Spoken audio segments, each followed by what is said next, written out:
Lawang Sewu. Siapa yang tidak tahu Lawang Sewu? Lawang Sewu adalah bangunan peninggalan kolonial Belanda yang terletak di kota Semarang. Dulunya bangunan ini adalah gedung administrasi NIS. NIS adalah kepanjangan dari NV Netherlands Indisch Spoorweg Maatschappij. Minta tolong dikoreksi teman-teman, ini adalah bahasa Belanda. Dan sekarang menjadi aset dari Kereta Api Indonesia. Hal ini terjadi karena perebutan aset-aset NIS oleh DKARI. DKARI adalah Jawatan Kereta Api Republik Indonesia pada masa Perang Kemerdekaan.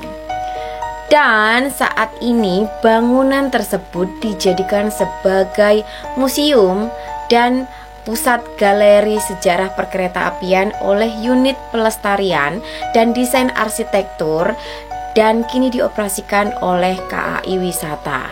KAI Wisata adalah anak perusahaan dari PT KAI yang bergerak di bidang pariwisata. Apakah kalian tahu teman-teman, sebenarnya Lawang Sewu ini hanya julukan saja. Dalam bahasa Jawa, Lawang Sewu berarti bangunan berpintu 1000. Pintu-pintu di sini yang dimaksud adalah jendela dengan ukuran besar. Desain bangunan ini memiliki banyak ruang dan banyak jendela. Jumlahnya juga tidak ada 1000, ini hanya perumpamaan saja. Jumlahnya hanya 429 buah saja. Kalian sadar nggak? Bangunan-bangunan peninggalan kolonial Belanda di Indonesia hampir rata-rata memiliki ukuran jendela yang sangat besar. Hal ini dilakukan atau dibuat dengan sengaja agar beradaptasi dengan cuaca dan iklim di Indonesia.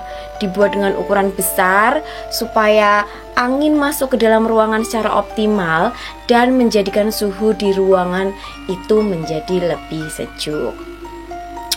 Kalian pasti sudah tidak asing lagi dengan cerita-cerita horor di Lawang Sewu. Benar, Lawang Sewu yang mempesona ini menyimpan ceritanya tersendiri. Yang paling terkenal adalah di tahun 2013, di mana sebuah stasiun TV melakukan syuting di Lawang Sewu. Program tersebut bernama Uji Nyali dan berhasil merekam penampakan kuntilanak di ruang bawah tanah. Sontak, penampakan tersebut menjadikan pamor cerita horor dan mistis di Lawang Sewu semakin boom lagi, ya kan?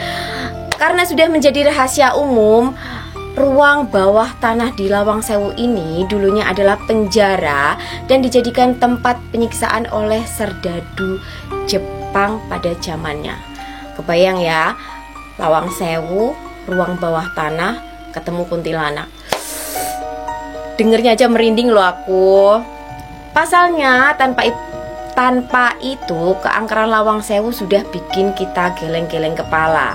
Dari cerita noni-noni Belanda yang melakukan bunuh diri, suara serdadu Jepang di selasar dan lorong-lorong gedung, jeritan dan rintihan di ruangan-ruangan gedung, penampakan sosok tanpa kepala, lantai dasar gedung B dihuni kuntilanak, pocong di tempat penyiksaan penjara jongkok, sosok nenek-nenek tua masih banyak banget.